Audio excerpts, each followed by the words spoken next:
సర్వోన్నతుడా, జీవాధిపతి, ఈ పరిశుద్ధమైన పాదాలకి వందనాలు, స్తోత్రాలు చెల్లిస్తున్నాం నాయన. గడిచిన కాలం అంతా మీరు మాకు తోడుగా ఉండి ఈ ప్రశస్తమైన కృపలో మమ్మలను కాచి దాచి కాపాడి ప్రభు మా జీవితాల్లో మీరు జరిగిస్తున్న ప్రతి మేలు కొరకే వందనాలు, స్తోత్రాలు చెల్లిస్తున్నాం. వాక్యమైన దేవ మాతో మాట్లాడండి. ఈ లేఖనంలో ఉన్నటువంటి ఆత్మీయ సత్యాలు గ్రహించగలిగే మనస్సు నాకు మాకు అందరికీ దయచేయండి.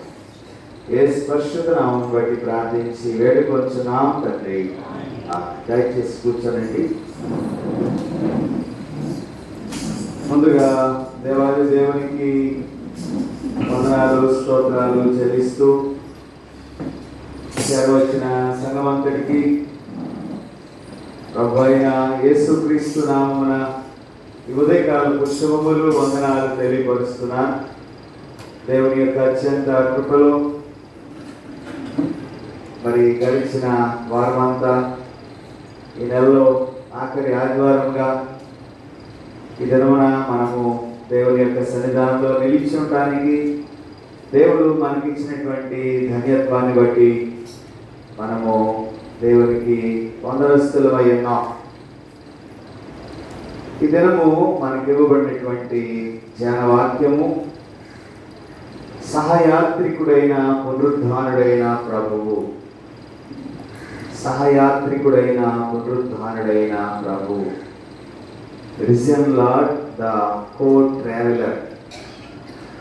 నిర్గమాకాండం 33వ అధ్యాయము 12 నుంచి 16 వరకు మొదటి పాఠంగా చదువుకున్నాం. అపోస్తలుల కార్యముల గ్రంథం 18వ అధ్యాయం 1 నుంచి 18 వచనాలు.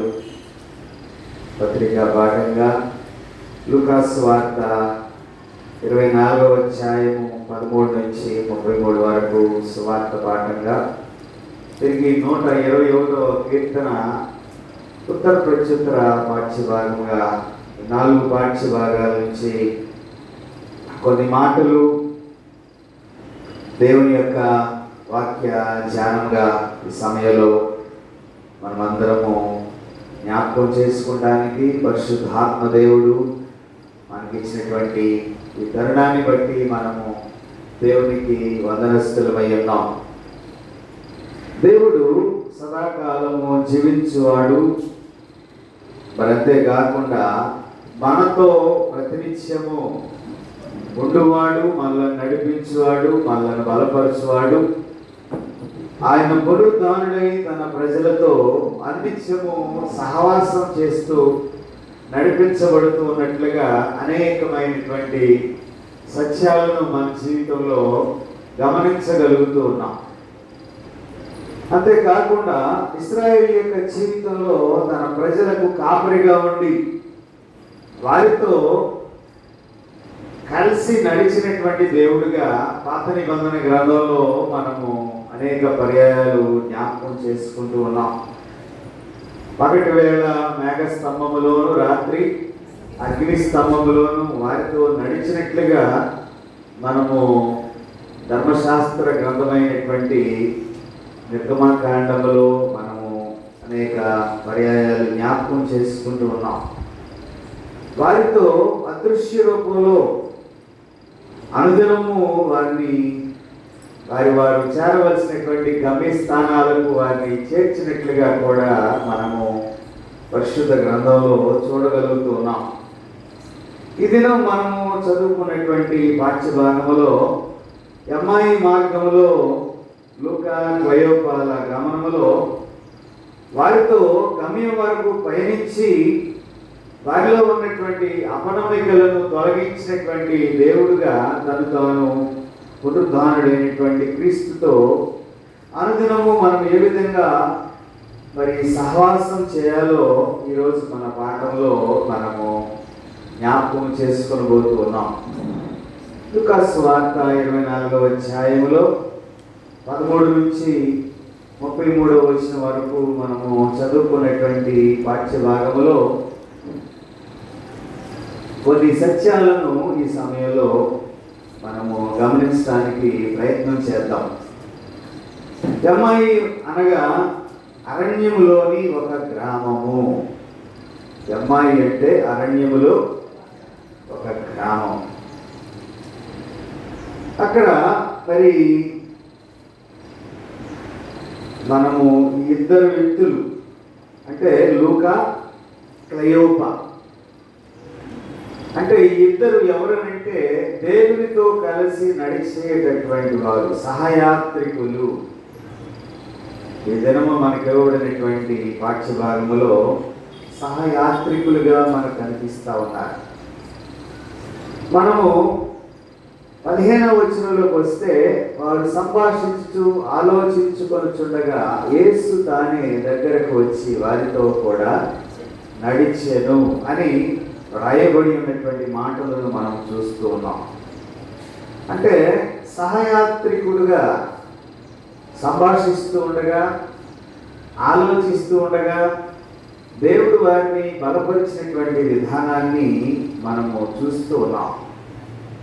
జీవిత గమనంలో అనేక పర్యాయాలు దేవునితో మనం సంభాషిస్తూ ఉన్నాం.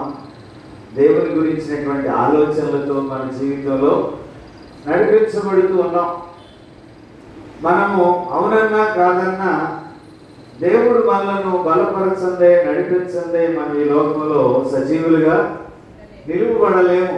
ఎందుకనంటే దేవుడు మన జీవితంలో అనేక సందర్భాల్లో మనకు ఆయన సాక్షిగా కనిపిస్తూ ఉన్నాడు. మనం నిల్చున్నా, కూర్చున్నా, పడుకున్నా, నడుస్తున్నా, ప్రయాణిస్తున్నా, మనం ఎక్కడికైనా వెళుతున్నా, ప్రభువా మీరు మాతో ఉండండి అంటే ఆయన మనతో నడిచేటటువంటి దేవుడిగా అనేక సాక్ష్యాలు మన జీవితంలో లేకపోలేదు. ప్రభు మనతో నడుస్తున్నాడు కాబట్టి మనం సజీవంగా దేవుని యొక్క సన్నిధానంలోకి రాగలిగాం.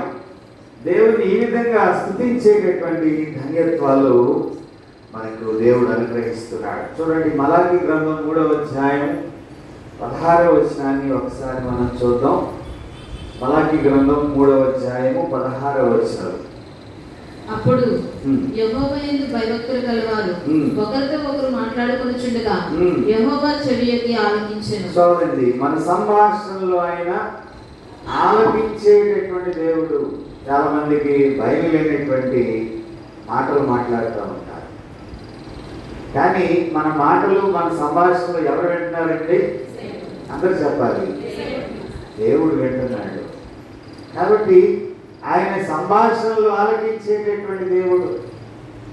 మనం ఒకవేళ దురాలోచనలతో సంభాషిస్తే వాటిని కూడా ఆయన ఆలకిస్తున్నాడు అనేటటువంటి ఒక దివ్యమైనటువంటి విషయాన్ని ఆనాడు ఇశ్రాయేలులకు మలాకి ప్రవక్త తెలియపరిచినటువంటి మాటలు 3వ అధ్యాయంలో మనం ఇప్పుడు చదవగా విన్నాం.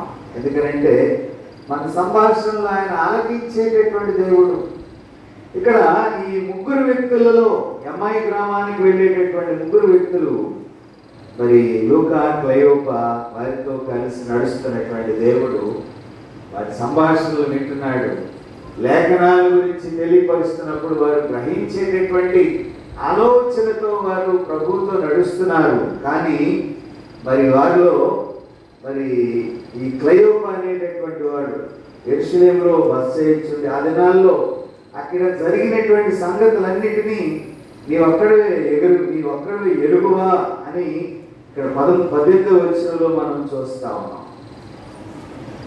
అంతేకాకుండా మన యాత్రికుడిగా ఉన్నటువంటి ప్రభువుతో మన యొక్క సంభాషణ ఏమైనది అని ఇక్కడ మనము ఆలోచన చేయవలసినటువంటి వారమై ఉన్నాం. ఎందుకనంటే 17వ వచనంలో మనం గమనిస్తే ఆయన మీరు నడుస్తూ ఒకరితో ఒకరు చెప్పుకొనుచున్న ఈ మాటలేమని అడుగుగా వారు దుఃఖముఖులై నిలిచిరి అని లూకా సువార్త 24వ అధ్యాయం 17వ వచనంలో మనం చూస్తా ఉన్నాం.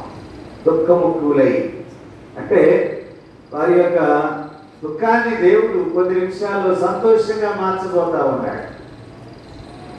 వారిలో ఉన్నటువంటి దుఃఖము ప్రభు లేడు, ప్రభు ఇప్పటి వరకు మనతో ఉన్నాడు కానీ ప్రభు లేడు అని వారిలో ఒక విధమైనటువంటి దుఃఖము లేకపోలేదు.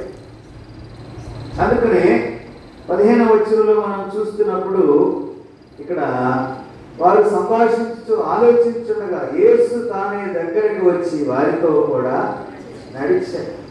అంటే వారి హృదయంలో ఉన్నటువంటి దుఃఖాన్ని గుర్తెరిగినటువంటి దేవుని యొక్క ఆలోచనను ఇక్కడ మనం చూస్తాం. ఒకవేళ మనం దుఃఖపడేటటువంటి సందర్భాల్లో నాకెవరు లేరు, నన్ను ఎవరు ఆదుకోరు, నాకెవరు సహాయం చేయరు, నన్ను ఎవరు పట్టించుకోరు, నా బాధ గోడు వినేటటువంటి వారు లేరు అనేటటువంటి ఆలోచనలు కలిగి ఉన్నటువంటి సందర్భాలు మన జీవితంలో లేకపోలేదు. ఆ సందర్భాలలో దేవుడు మనతో ఉన్నటువంటి దేవుడుగా మనము ఆలోచన చేయగలిగినట్లయితే దేవుడు మన యొక్క బాధలను మొరలను ఆలకించి మనలను ఆదరించేటటువంటి దేవుడుగా అనేక సందర్భాలు మన జీవితంలో లేకపోలేదు. చూడండి, మరి ఎక్కడ ఇద్దరు ముగ్గురు కూడిన నామమున ప్రార్థన చేయుదురో అక్కడ నేను. షద్రక్ మేషక్ అబేద్నెగో వారు అగ్ని గంధకంలో ఉన్నప్పుడు దేవుడు వారిని జ్ఞాపకం చేసుకోలేదా? దేవుడు వారిని జ్ఞాపకం చేసుకోకపోతే ఏమై ఉండేటటువంటి వారము అనేటటువంటి విషయాన్ని కూడా అక్కడ మనం ఆలోచన చేయవలసినటువంటి వారమై ఉన్నాం. షద్రక్ మేషక్ అబేద్నెగోలను నడిపించినటువంటి దేవుడు వారిని అగ్ని గంధకంలో ఏ విధమైనటువంటి అపాయం లేకుండా కాపాడినటువంటి దేవుడు. అంతేకాకుండా ఆ ముగ్గురు వ్యక్తులతో నాలుగవ వ్యక్తిగా వారితో కలిసి నడిచినటువంటి దేవుడిగా మనము గుర్తించగలుగుతున్నాం. నాలుగవ వ్యక్తిగా ఉన్నటువంటి ప్రభువు నీ జీవితంలో, నా జీవితంలో మనతో కలిసి నడిచేటటువంటి దేవుడుగా, దేవుని మరి నాలుగవ వ్యక్తిగా వారితో కలిసి నడుస్తున్నటువంటి దేవుడిగా మనం అక్కడ జ్ఞాపకము చేసుకునవలసినటువంటి వారమై ఉన్నాం. చూడండి, ప్రసంగి గ్రంథం 4వ అధ్యాయము 12వ వచనాన్ని ఒకసారి మనము చూద్దాం.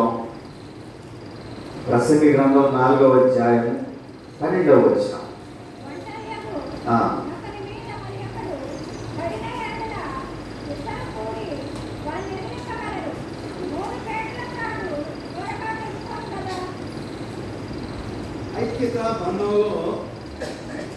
ఐక్యతా బంధంలో కొనసాగించబడేటటువంటిది ఏమిటంటే ఒక విడదీయరాని బంధం. విడదీయరానేటువంటి బంధం ఎవరి మధ్య ఉంటుంది? భార్యాభర్తల మధ్య ఉంటుంది. పాడతాం కదా పాట, ప్రేమ యేసుని ప్రేమ కొలువలేనిది, నిజము దీనిని నమ్ము, ఇది ధరించలేనిది. భార్యాభర్తల ప్రేమ వికసించిన ప్రేమ పుష్పము, భార్యాభర్తల ప్రేమ వికసించిన ప్రేమ పుష్పము, వాడిపోయి రాళ్ళను త్వరలో మోడులా మిగిలిపోవును. వాడిపోయి రాళ్ళను త్వరలో మోడులా మిగిలిపోవును.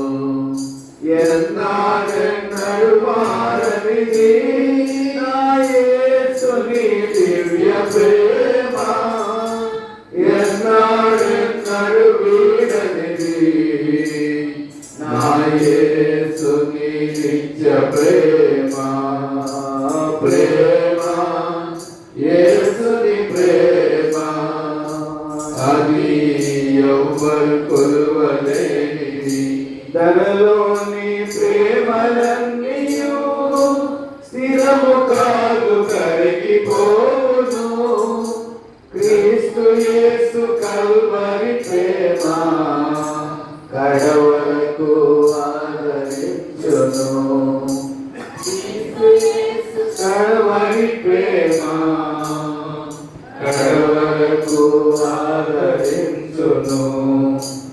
ఎన్నాడెన్నడు మారనిది నా యేసుని దివ్య ప్రేమ, ఎన్నాడెన్నడు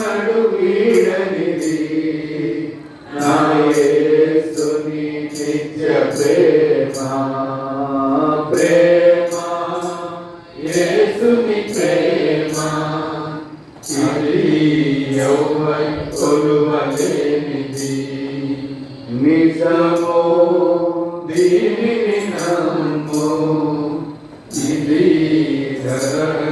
ధరించలేనిది విడదీయరాని బంధం అది ప్రేమకే సాధ్యం. విడదీయరాని బంధం భార్యాభర్తల బంధం, తల్లిదండ్రుల బంధం, అక్క చెల్లెల బంధం, అన్నదమ్ముల బంధం, క్రీస్తులో మనకిచ్చినటువంటి ప్రేమ సహవాసంలో బంధం. ఈ బంధానికి దేవుడు ఒక ప్రత్యేకమైనటువంటి ఆత్మీయత మరి జ్ఞాని అయినటువంటి సొలొమోను ద్వారా ప్రసంగి గ్రంథంలో దేవుని సన్నిధి మనతో ఉండటం కూడా మరి ఒక ఐక్యత బంధం లాగానే మరి ఇక్కడ జ్ఞాని అయినటువంటి సొలొమోను అభివర్ణిస్తూ మనం పొరుగువారితో ఐక్యత బంధంలో కొనసాగించబడేటటువంటి ఆధిక్యతను దేవుడు మనకు అనుగ్రహిస్తూ ఉన్నాడు.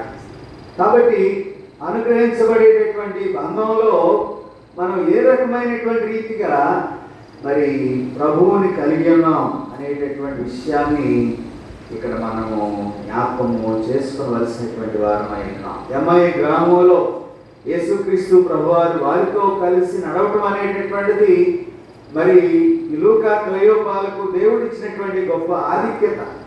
ఎందుకంటే మరి యెరూషలేమునకు ఆమడ దూరంలో ఉంది ఎమ్మాయి గ్రామం. అంటే వారు యేసును కూర్చున్నటువంటి జరిగినటువంటి సంఘర్షణలు సంభాషించుకొనిచుండగా యేసు ప్రభు వారు వారితో కలిసి నడిచినట్లుగా మనము చూస్తా ఉన్నాం. ఈ ఇద్దరు వ్యక్తులలో క్లైప అనేటటువంటి వాడు యెరూషలేములోనే బస చేయించుండి ఆ దినాల్లో అక్కడ జరిగినటువంటి సంఘటనలన్నిటినీ మరి పర్యవేక్షిస్తున్నటువంటి వాడుగా మనం చరిత్రానుసారంగా జ్ఞాపకం చేసుకోవాలి. యెరూషలేములో ఉండి క్రీస్తు ప్రభు వారి గురించినటువంటి విషయాలు, జరిగినటువంటి విషయాలు అన్నిటిని గురించి తెలుసుకున్నటువంటి వాడుగా మరి ఇక్కడ మనము ప్రత్యేకంగా జ్ఞాపకం చేసుకోవాలి. అంతేకాకుండా యేసువారు ఒక శక్తి కలిగినటువంటి ప్రవక్తగా, ఇశ్రాయేలును విమోచించేటటువంటి వాడు ఈయనగా నిరీక్షించినటువంటి కొందరు స్త్రీలు కూడా ఇక్కడ మనము ఈ భాగంలో చూడగలుగుతున్నాం. ఈ భాగంలో మనము చూడగలిగినట్లయితే మరి ఇక్కడ మనకు ప్రత్యేకంగా కనిపిస్తా ఉన్నాయి. ఎందుకంటే మరి యేసు ప్రభు వారి గురించి విన్నటువంటి వారు, మరి ప్రత్యేకించబడినటువంటి స్త్రీలు, వారి విశ్వాసంను కనపరిచినటువంటి విధానాన్ని కూడా మరి అధ్యాయంలో మనము స్పష్టంగా చూడగలుగుతున్నాం. అంతేకాకుండా మరి ఇక్కడ మనము గమనించగలిగినట్లయితే వారి విశ్వాసమును బట్టి వారిని గద్దించినటువంటి వాడుగా ఈ భాగంలో మనం చూస్తా ఉన్నాం.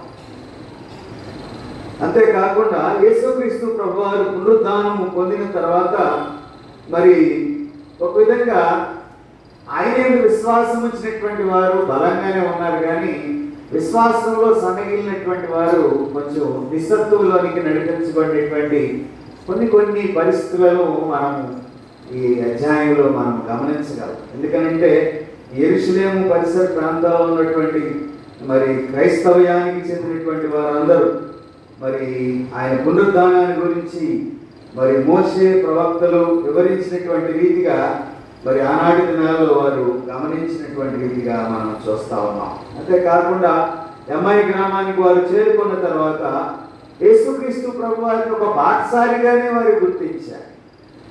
మనతో కలిసి నడుస్తున్నటువంటి ఒక వ్యక్తి ఒక బాటసారిగానే, ఆయన ఒక దేవుడిగా వారు గుర్తించలేనటువంటి స్థితిని ఇక్కడ మనము గమనిస్తున్నప్పుడు, వారు భోజనంలో కూర్చున్నప్పుడు యేసు ఒక రొట్టెను పట్టుకొని స్తోత్రం చేసి దాన్ని విరిచి వారికి పంచగా వారి కన్నులు తెరవబడేను.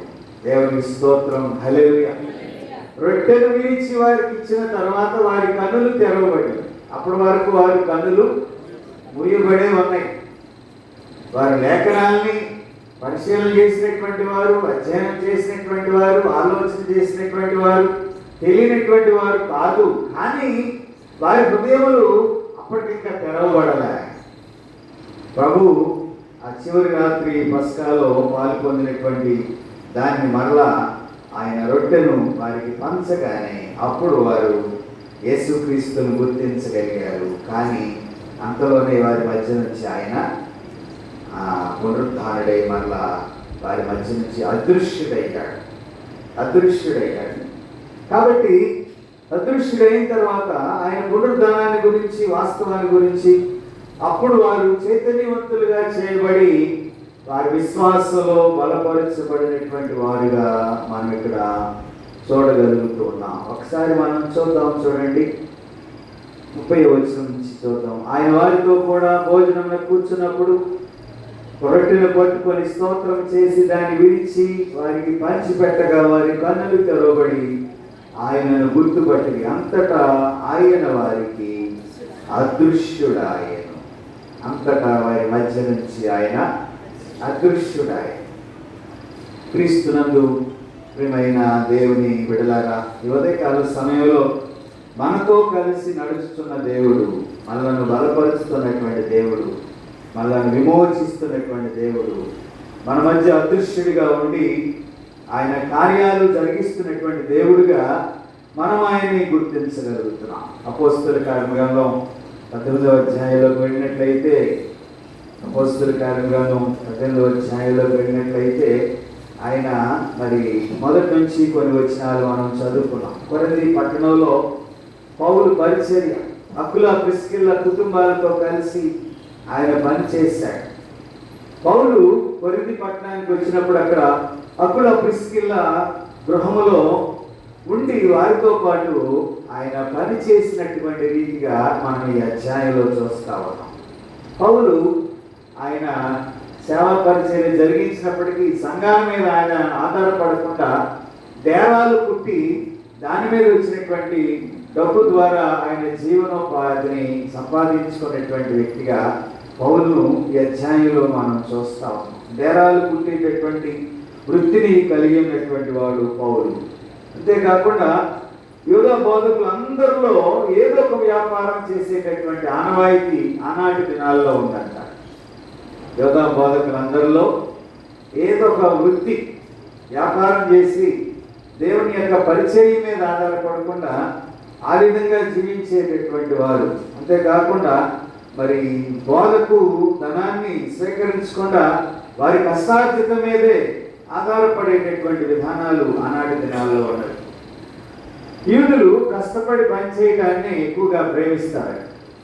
యూదా మరి ఆ మతంలో లేక యూదులలో కష్టార్జితం మీదే వారు ఆధారపడేటటువంటి, ఏదో ఒక పని చేయాలి, పని చేయకుండా వారి జీవనోపాధి ఉండదనేటటువంటి విశ్వాసాన్ని కలిగినటువంటి వాడు. పౌలు డేరాలు పుట్టి జీవించేవాడు. అంతేకాకుండా ఒక నేర్పరి అయినటువంటి నైపుణ్యం కలిగినటువంటి వాడు పౌలు.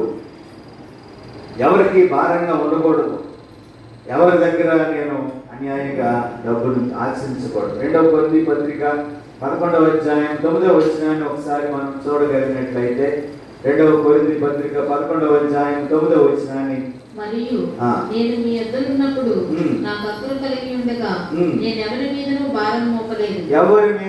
భారం మోపలేదు. మాసిదోనియ నుండి సహోదరులు వచ్చి నా అక్కర తీర్చిరి. ప్రతి విషయంలోనూ నేను మీకు భారముగా ఉండకుండా జాగ్రత్త పడితిని, ఇక ముందుకును జాగ్రత్త పడుదును. ఇక్కడ మనం చూస్తే ఇంకా చాలా రెఫరెన్స్లు ఉన్నాయి. మీకు చెప్పాలంటే మరి చాలా, కానీ ఈ ఒక్క రెఫరెన్స్ చాలు. ఎందుకనంటే నేను ఎవరికి భారంగా ఉండకూడదు. నేను దేవుడికి పరిచర్య చేయడానికి పిలువబడ్డాను, కానీ నేను కష్టపడుతూ నా కష్టార్జితం ద్వారా నేను జీవనాన్ని కొనసాగిస్తూ నా సేవను నేను సువార్తను ప్రకటిస్తాను. అయితే ఇక్కడ 4వ వచనం నుంచి 18వ అధ్యాయంలో, అపోస్తల కార్యగ్రంథం 18వ అధ్యాయం 4వ వచనం నుంచి మనం చూస్తే ఇక్కడ యూదులు గ్రీస్ దేశస్థులు క్రీస్తుని గురించి బోధిస్తున్నాడు. కాబట్టి పౌలు తిమోతి వచ్చి పౌలుని ఇక్కడ తిమోతిను సౌలు వచ్చి పౌలు కలుసుకున్న తర్వాత పౌలు వాక్యాన్ని బోధించడం యందు ఎంతో శక్తి కలిగినటువంటి వారుగా 4వ వచనం నుంచి మనం చూస్తా ఉన్నాం. యేసుక్రీస్తుని గురించినటువంటి మాటలు విశ్వాసంతో దృఢంగా ప్రకటించేటటువంటి వారుగా, మరి యూదులు ఎదురాడి పౌలును అక్కడ దూషించడం ద్వేషించడం మానలేదు కాబట్టి అక్కడ కొంచెం ప్రతికూలమైనటువంటి పరిస్థితులు పౌలుకి ఎదురైంది. 4వ వచనం నుంచి మనం చూస్తే పౌలుకు అక్కడ వ్యతిరేకమైనటువంటి పరిస్థితులు ఎదురయ్యాయి. కాబట్టి పౌలును తిట్టడం మొదలుపెట్టారు, దూషించడం మొదలుపెట్టారు. అంతేకాకుండా పౌలు తన వస్త్రాలను దులుపుకొని ఒక మాట భయంకరంగా ఇక్కడ మాట్లాడుతున్నాడు. మీ నాశనమునకు మీరే ఉత్తరవాదులు, నేను నిర్దోషిని, ఇక మీదట అన్ని జనులకు బోధించదనని ప్రకటించినటువంటి మాటలు మనము 6వ వచనంలో చూస్తున్నాం. మీ నాశనమునకు మీరే కారకులు. దేవుని యొక్క సువార్తను అంగీకరించినటువంటి వారు ద్వేషించేవారు, వ్యతిరేకించేవారు, దూషించేవారు, ఇలాంటి వాళ్ళని దేవుడు ఏదో పట్టుకుంటాడు. ఎవరైతే ఎదురు తిరుగుతున్నారో, ఎవరైతే అవమానంగా మాట్లాడుతున్నారో, ఎవరైతే దూషిస్తున్నారో, ఎవరైతే ద్వేషిస్తున్నారో దేవుడు వారిని ఏం చేస్తాడు? విడిచిపెట్టడు. పౌలు సౌలుగా ఉన్నప్పుడు ఏం చేశాడు? క్రైస్తవ సంఘాన్ని హింసించాడు. నువ్వు ఎవరు అని అంటే నీవు హింసిస్తున్నా యేసు ప్రభు వారు ఒక గొప్ప విట్నెస్ ఇచ్చారు. ఏంటంటే, నా సంఘాన్ని, నా ప్రజలను నీవు హింసిస్తున్నావు కాబట్టి, నీవు నన్ను కూడా హింసిస్తున్నావు కాబట్టి నీవు హింసిస్తున్నా యేసునని ప్రభు సాక్ష్యం ఇచ్చాడు. నువ్వెవడమా అని అడిగాడు. ఎంత గర్వంతో మాట్లాడినటువంటి మాటలు పౌలు జీవితంలో మనము మరి వాక్యంలో గుర్తెరగలం. కాబట్టి ఇక్కడ అప్పుడు తన వస్త్రాలు దులుపుకొని మీ నాశనమునకు మీరే ఉత్తరవాదులు, నేను నిర్దోషిని, ఇక మీదట నేను ఈ కాళాన్ని విడిచిపెట్టి, ఈ స్థలాన్ని విడిచిపెట్టి, ఈ ప్రజలను విడిచిపెట్టి అన్ని జనుల యొద్దకు వెళ్ళి నేను సువార్తను ప్రకటిస్తానని బోధిస్తాను. కొన్నిసార్లు మన ప్రజలు మాట వినరు. భక్తి అయితే ఉంటుంది కానీ క్రమశిక్షణ లేని భక్తి అయిపోయింది మాకు. ఏ విధమైనటువంటి క్రమశిక్షణ లేని భక్తి? మనం ఒక టైం చెప్పినప్పుడు ఒక టైంకి రాం, మనం ఆ టైం ఫాలో అవ్వం. ఎందుకంటే మనం చాలా పనులు ఉంటాయి. మరి ప్రతి విషయంలో అందరినీ దీనికి బాధ్యులమే, ఏ ఒక్కరం కాదు. ఏ ఒక్కరం గొప్ప, ఏ ఒక్కరం తక్కువ అని నేను ఇక్కడ చెప్పట్లేదు. ఒక ట్రాక్లో మనం నడిస్తే ఆ పనిని మనము పరిపూర్ణం చేయగలము. ఇక్కడ పౌలుకి ఎంత బాధ కలిగి మాట్లాడుతున్నాడు. ఇక నుంచి నేను క్రైస్తవులు అనబడేటటువంటి వారి మధ్య నేను సువార్తను ప్రకటించను. ఎక్కడ ప్రకటిస్తానంటున్నాడు? అన్ని జనుల యొద్దకు వెళ్తానంటాడు. అంటే ఎంత విసిగెత్తిపోయాడు. వారికి చెప్పి చెప్పి చెప్పి వారు వినందువలన వారిలో ప్రతికూలమైనటువంటి మాటలు, పరిస్థితులు, ఆలోచనలు. మనం ఏదన్నా వాక్యం ద్వారా గద్దించామనుకోండి, ఇది అయ్యగారు నా గురించే చెప్పారు అంటే మనం దాన్ని సరి చేసుకుంటూ వదిలిపెట్టి చెప్పిన దాన్నే కొట్టుకుంటాం. మనం ఇది ఒక ఆలోచన విధానం. అసలు వాక్యం ఎందుకు చెప్పాలి? చెప్పండి. సరి చేసుకుంటాకే వాక్యం చెప్పాలి. మరి సరి చేసుకుంటున్నామా వాక్యం విని? విమర్శకు చోటిచ్చేటటువంటి రీతిగా మన మాటలు ఉంటున్నందువలన మనం దేవుని యొక్క వాక్యానికి అవకాశం ఇవ్వకుండా ప్రతికూలమైనటువంటి ప్రతిఘటన ఇదే ఇక్కడ ఎదురైంది పౌలుకి. ఏమంటున్నారు ఇక్కడ? ఏమని మాట్లాడుతున్నారు అని మనం గమనిస్తే మనము చదవండమ్మ మరోసారి 5-6 వచ్చిన చదవండి. 5వ తిమోతియు మాసిదోనియా నుండి వచ్చినప్పుడు పౌలు వాక్యం బోధించడందు ఆతురత గలవాడై యేసే క్రీస్తుని యూదులకు దృఢముగా సాక్ష్యం ఇచ్చుచుండెను. వారు ఎదురాడి దూషించినప్పుడు అతడు తన వస్త్రములు దులుపుకొని మీ నాశనములకు మీరే ఉత్తరవాదులు, నేను నిర్దోషిని. ఎదురాడి దూషించినప్పుడు అంటే ఎదురాడి దూషించడం అంటే ఇక్కడ కరెక్షన్ లేదు. చెప్పేదాన్ని విని అంగీకరించి సాలు మరి దాన్ని పరిష్కరించుకునేటటువంటి మార్గం మనలో లేనందువల్ల మనం ఎదురాడేటటువంటి వారంగా ఆనాటి ప్రజలు ఉన్నారు, ఈనాడు మనం కూడా ఆ విధంగానే ఉన్నామేమో ఒకసారి మనం ఆలోచించాలి. వాక్యము దేని కొరకు చెప్పబడుతుందనంటే మనల్ని మనము సరి చేసుకుంటారు. దాన్ని వదిలిపెట్టి ఏం చేస్తున్నామంటే అయ్యగారు నా గురించి చెప్పారు, నా గురించి వాక్యం చెప్పారు, ఈ మాటలు మనం మాట్లాడి అసలు సరి చేసుకునవలసిన దాన్ని సరి చేసుకొనక, అందుకనే ప్రతి ఆదివారం మనం చెప్తూ ఉంటాం, చేయవలసినవి చేయక చేయాలని చేస్తున్నాం ప్రభా మమ్మలను క్షమించు అని మన ప్రభు సన్నిధిలో ఒప్పుకుంటాం. ఏం చేయవలసినవి చేయలేకపోతున్నాం అంటే మనం సరి చేసుకోలేకపోవటమే. మనము దేవుని యొక్క వాక్యానికి మన హృదయాలు అప్పగించలేకపోయినటువంటి ఆనాటి ప్రజలు పౌలు ఇక్కడ మరి చాలా ఖండితంగా వారితో మాట్లాడినట్లుగా అన్ని జనులు దేవుని క్రీస్తులో గుర్తించి వారు దేవుని యొక్క సన్నిధానంలో దేవుని పిల్లలుగా వర్ధిల్లేటటువంటి స్థితిలోనికి వారు నడిపించబడ్డారు. ప్రియమైనటువంటి దేవుని బిడ్డలారా, చూడండి ఇక్కడ 7వ వచనంలో 18వ అధ్యాయం దేవుని యందు భక్తి గల తీతుయు యూస్తు అను ఒకని ఇంటికి వచ్చెను. అతని ఇల్లు సమాజ మందిరమును ఆనుకొని ఉండెను. ఆ సమాజ మందిరపు అధికారి అయిన క్రీస్తు తన ఇంటి వారందరితో కూడా ప్రభువునందు విశ్వాసం ఉంచెను. మరియు కొరింథీయులలో అనేకులు విని విశ్వసించి బాప్తిసం పొందిరి. రాత్రి వేళ దర్శనమందు ప్రభు నీవు భయపడక మాట్లాడుము, మౌనముగా ఉండకుము, నేను నీకు తోడై ఉన్నాను, నీకు హాని చేయుటకు నీ మీదకు ఎవడనూ రాడు. ఈ పట్టణంలో నాకు బహుజనమున్నదని పౌలుతో చెప్పగా అతడు వారి మధ్య దేవుని వాక్యం బోధించుచు 1 సంవత్సరం మీద 6 నెలలు అక్కడ నివసించెను. సమాజ మందిరపు అధికారి క్రీస్తు అనేటటువంటి ఆయన క్రీస్తుని అంగీకరించాడు. ఇతను ఎవరు? ఇతను క్రైస్తవుడు కాదు, ఇతను అన్యజనుడు. అన్యజనుడి దగ్గరికి వచ్చాడు. 7వ వచనం నుంచి మనం చూస్తే దేవుని యందు భక్తి కలిగినటువంటి యూస్తు అనేటటువంటి వాని ఇంటికి వచ్చినప్పుడు అతని ఇంటి పక్కనే సమాజ మందిరం ఉన్నది. ఆ సమాజ మందిరపు అధికారి మరి పౌలు బోధ విని మారు మనసు పొంది, అంతేకాకుండా తన ఇంటి వారందరితో కూడా బాప్తిస్మం పొందినటువంటి వాడుగా మనం చూస్తా ఉన్నాం. కొరింథీ పట్టణంలో అనేకులు పౌలు దగ్గరికి వచ్చి బాప్తిస్మం పొందారు. దేవుడు తన దర్శనములో కొరింథీలోనే పరిచర్యను కొనసాగించమని కోరినప్పుడు అక్కడ 18 నెలలు ఉండి దేవుని యొక్క సువార్తను ప్రకటించారు. చూడండి, ఇక్కడ అన్ని జనుల యొద్దకు వచ్చి దేవుని యొక్క సువార్తను ప్రకటిస్తుంటే వాళ్ళు ఏం చేస్తున్నారు? దేవుని అంగీకరిస్తున్నారు, బాప్తిసం పొందుతున్నారు, దేవుని యొక్క సువార్త పరిచర్యలో వారు సహకారులుగా ఉన్నారు. ఒక గుంపును మనం చూస్తున్నాం ముందుగా 4వ వచనం నుంచి 6వ వచనం వరకు. అక్కడ వ్యతిరేకత కనిపిస్తా ఉంది. ఇక్కడ దేవుని అంగీకరించేటటువంటి గుంపు అన్ని జనుల్లో నుంచి బయలుదేరి, అంటే దేవుడు అక్కడ ఉన్నాడు, ఇక్కడ ఉన్నాడు.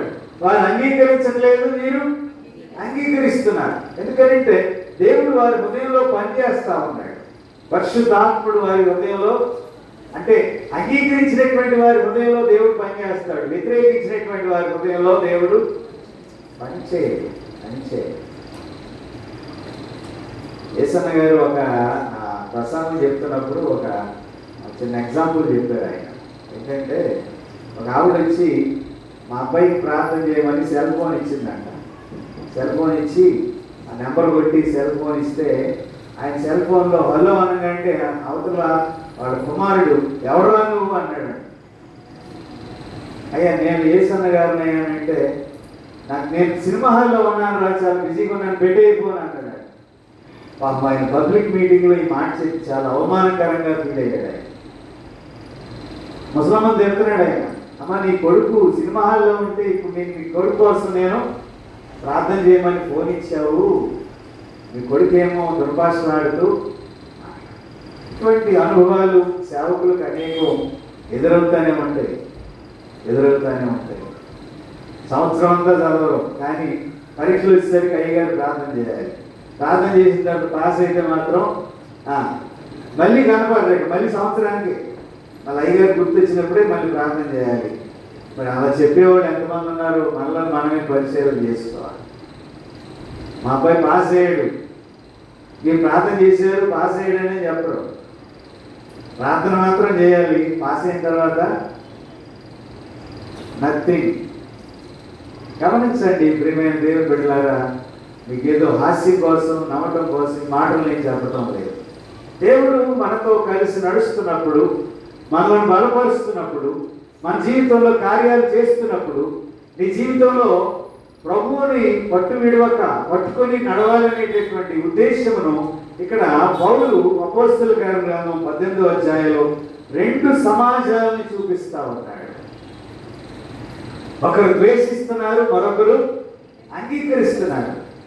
అంగీకరించినటువంటి వారి మధ్య 18 నెలలు, సంవత్సరం 6 నెలలు అక్కడ ఉండి ఆ దేవుని యొక్క పరిచర్యను బలపరిచి, దేవుని వాక్యాన్ని బోధించి వారిని అనేకులను దేవుని వైపునకు నడిపించినట్లుగా మనం ఇక్కడ చూడగలుగుతున్నాం.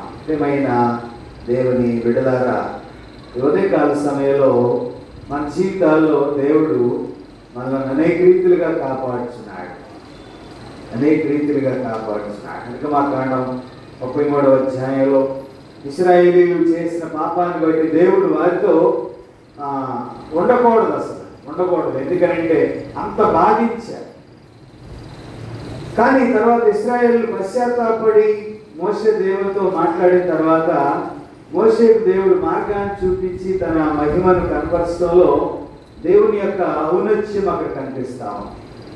మోషే దేవునితో మాట్లాడినప్పుడు ముఖాముఖిగా మాట్లాడినప్పుడు మోషే వారి దగ్గరికి వెళ్ళినప్పుడు మరి వారందరూ గుడారంకు ముందుగా నిలబడి నమస్కరిస్తూ మోషే గుడారంలోకి వెళ్ళినప్పుడు దేవుడు మేఘస్తంభంలో నుంచి మాట్లాడినట్లుగా 33వ అధ్యాయం 8వ వచనం నుంచి మనం చూస్తే మనకు అనిపిస్తాం. విచిత్రం ఏంటంటే మోషేతో దేవుడు నడిచాడు, అంతేకాకుండా తన ప్రజలతో నడిచాడు. మోషే తర్వాత యెహోషువకు దేవుడు తన బాధ్యతను మోషే ద్వారా అప్పగించబడినప్పుడు మరి ఇశ్రాయేలీయులు వారిని విడిచిపెట్టకుండా మోషేతో ఏ విధంగా నడిపించాడో యెహోషువతో కూడా అలాగే నడిపించినట్లుగా మనం చూస్తాం. విడిపని దేవుడు ఒకరి నాయకత్వంలో మరొక రీతిగా లేదు దేవుడు. ఇద్దరు నాయకత్వాల్లో ఒకే రీతిగా దేవుడు వారిని నడిపించినట్లుగా మనము ఈ 33వ అధ్యాయంలో మనం చూస్తాం. చూడండి, 33వ అధ్యాయం 12వ వచనం నుంచి చదవమ్మా కొన్ని మాటలు. మోషే యెహోవాతో ఇట్లనెను, చూడుము, ఈ ప్రజలకు తోడుకొని పొమ్మని నీవు నాతో చెప్పుచున్నావు గాని నాతో ఎవరిని పంపెదవో అది నాకు తెలుపలేదు. నేను నీ పేరును బట్టి నిన్ను ఎరిగి ఉన్నాననియు నా కటాక్షము నీకు కలిగినదనియు చెప్పితివి కదా. కాబట్టి నీ కటాక్షము నా ఎడల కలిగిన ఎడల నీ కటాక్షము నా ఎడల కలుగునట్లుగా దయచేసి నీ మార్గము నాకు తెలుపుము, అప్పుడు నేను తెలుసుకుందును. జిత్తగించుము, ఈ జనము నీ ప్రజలే కదా అనెను. అందుకు ఆయన, నా సన్నిధి నీకు తోడుగా వచ్చును. అతడు దయచేసి నీ మహిమను నాకు చూపుమనగా ఆయన నా మంచితనమంతయు నీ ఎదుట కనపరచెదను. యెహోవా అను నామమును నీ ఎదుట ప్రకటించెదను. నేను కరుణించు వారిని కరుణించెదను, ఎవని యందు కనికరపడదనో వాని యందు కనికరపడదనను. మరియు ఆయన, నీవు నా ముఖమును చూడజాలవు, ఏ నరుడును నన్ను చూచి బ్రతుకుడనను. మరియు యెహోవా, ఇదిగో నా సమీపమున ఒక స్థలం ఉన్నది, నీవు ఆ బండ మీద నిలువవలెను. నా మహిమ నిన్ను దాటి వెళ్ళుచుండగా ఆ బండ సందులో నిన్ను ఉంచి నిన్ను దాటి వెళ్ళు వరకు నా చేతితో నిన్ను కప్పెదను. మోషే ఇక్కడ దేవుడు చూడాలని ఆశపడ్డాడు. నా మొహం చూసిన వారు ఎవరు? అయితే 2 కొండల మధ్య, కమ్మళ్ళ మధ్య నువ్వు నా వెనుక భాగాన్ని చూస్తావని దేవుడు మోషేకు తెలియపరిచినప్పుడు ఆ విధంగా దేవుడు జరిగించినట్లుగా ఇక్కడ మనం చూస్తా ఉన్నాం. నీవు నా ముఖమును చూడజాలవు, నన్ను చూసిన ఏ నరుడును బ్రతకలేడు, కానీ నా వెనుక భాగము నీవు చూచావు. మోషేను దేవుడు ఆ విధంగా అంగీకరించాడు. తర్వాత మనం గమనించగలిగినట్లయితే తర్వాత యెహోషువకు బాధ్యతను అప్పగించాడు.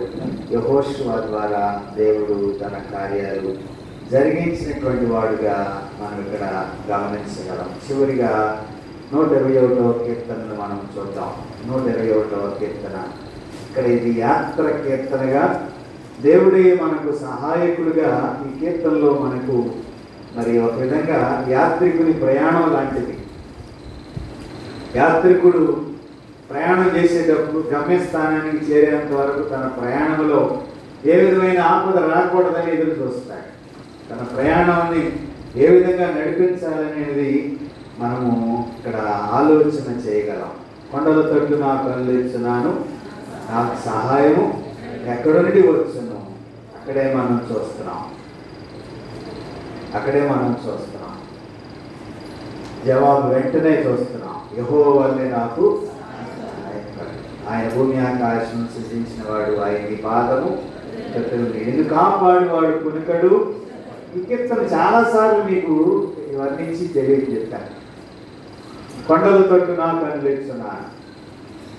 ఇది ఎవరు మరి పాడారు అని అంటే, ఈ యాత్రికుని ప్రయాణం లాంటిది ఈ కీర్తన. రెండవది ఏమిటంటే, ఆనాడు యెరూషలేము చుట్టూ గోడలు ఉన్నాయంట. యెరూషలేములో ఒకటే గుమ్మం అన్నది. ఆ గుమ్మం ద్వారానే బయటకు వెళ్ళాలి, ఆ గుమ్మం ద్వారానే లోపలికి రావాలి. అయితే ఈ గోడల బయట కొండలు ఉన్నాయి.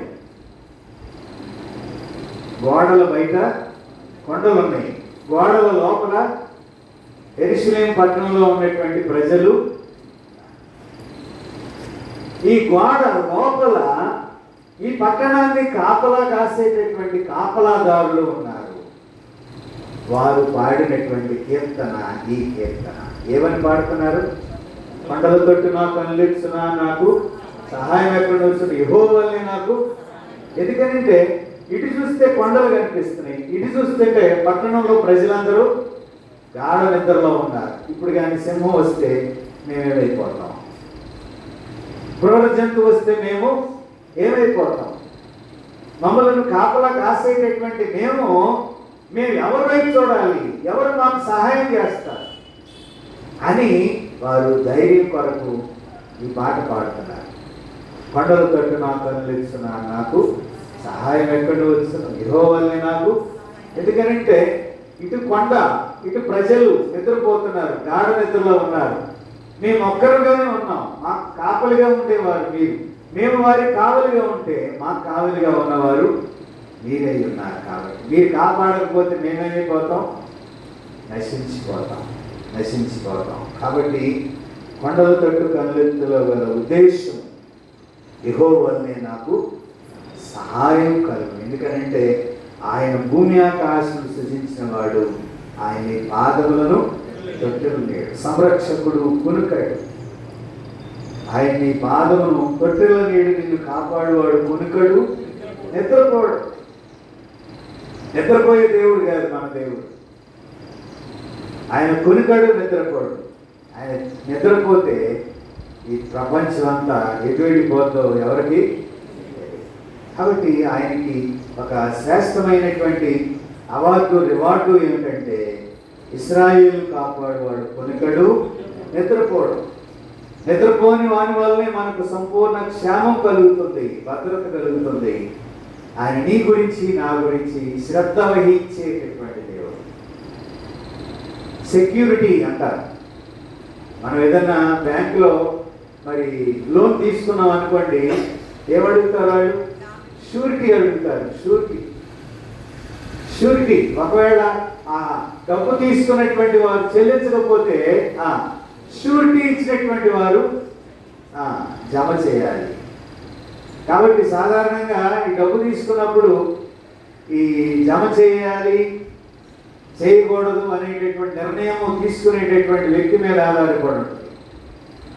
షూరిటీ ఉన్నవాళ్ళు ఇరుక్కుపోతారు ఇక్కడ. అలా షూరిటీలు ఇచ్చి వారి జీతాలను పోగొట్టుకునేటువంటి ఉద్యోగస్తులు చాలామంది మనకి సమాజంలో కనిపిస్తూ ఉంటారు. వాళ్ళు ఏం చెప్తారంటే, నమ్మి నేను సంతకం పెట్టానండి, నా జీతం అంతా నేను షూరిటీల వల్ల పోగొట్టుకుంటున్నానని చెప్పేటటువంటి వారు లేకపోలేదు. ప్రియమైన దేవుని బిడ్డలారా, ఈ ఉదయకాల సమయంలో శ్రద్ధ వహించేవాడు, నీడగా ఉండేవాడు, నిన్ను కాపాడేవాడు, నిన్ను నీడ వలె సంరక్షించేటటువంటి దేవుని కలిగి ఉన్నటువంటి వారు. అంతేకాకుండా మనము 7వ వచనంలోకి వస్తే, ఏ అపాయం రాకుండా యెహోవా నిన్ను కాపాడును, ఆయన్ని ప్రాణములు కాపాడును. ఇది మొదలుకొని నీ రాకపోకలైంది యెహోవా నిన్ను కాపాడు. సాధారణంగా నూతనమైన వాహనాలు కొనుక్కున్నప్పుడు ఈ కీర్తనే చదివి వారి కొరకు ప్రార్థన చేస్తాం. దైవ సేవకులందరూ ఈ మాటే దాన్ని ఎత్తిపట్టుకుని ప్రార్థన చేస్తారు. నీ రాకపోకలేని యెహోవా నీకు తోడుగా ఉండదు. మన దైనందిక జీవితంలో మన రాకపోకలు అనేటటువంటిది ఉచ్ఛ్వాస నిశ్వాస లాంటిది, మనం పీల్చేటటువంటి గాలి లాంటిది. మన రాకపోకలలో, మనం క్షేమకరమైన ప్రయాణాల్లో, మన భద్రతలో దేవుడు మనను కాచి కాపాడేటటువంటి దేవుడు. కాబట్టి మనకు ఈ దినం ఇవ్వబడినటువంటి శ్రేష్టమైనటువంటి వాక్య పఠనములో మనము యాత్రికుడైనటువంటి పునరుద్ధారుడైన ప్రభు, సహయాత్రికుడైన, యాత్రికుడు ఒక్కడే కాదు, సహయాత్రికుడు అంటే మనతో కలిసి నడిచేటటువంటి ప్రభువును మనం కలిగి ఉన్నాం. ఎమ్మాయి గ్రామానికి వెళ్ళినటువంటి లూకా క్లయోపాలతో దేవుడు నడిచినటువంటి దేవుడు మన దైనందిక జీవితంలో మనతో కలిసి అనిత్యము నడుస్తూ ఉన్నటువంటి దేవుడు. ఆయన భద్రతలో మనల్ని నడిపించి బలపరిచి ఆయన అనిత్యము మనము చేర్చుకొని ఆయనతో కలిసి నడిచేటటువంటి అనుభవాన్ని మన జీవితంలో పొందగలందులకు పరిశుద్ధాత్మ దేవుడు మనకు సహాయకుడిగా ఉండి నడిపించి కాచి కాపాడును గాక. ప్రార్థన చేసుకుందాం.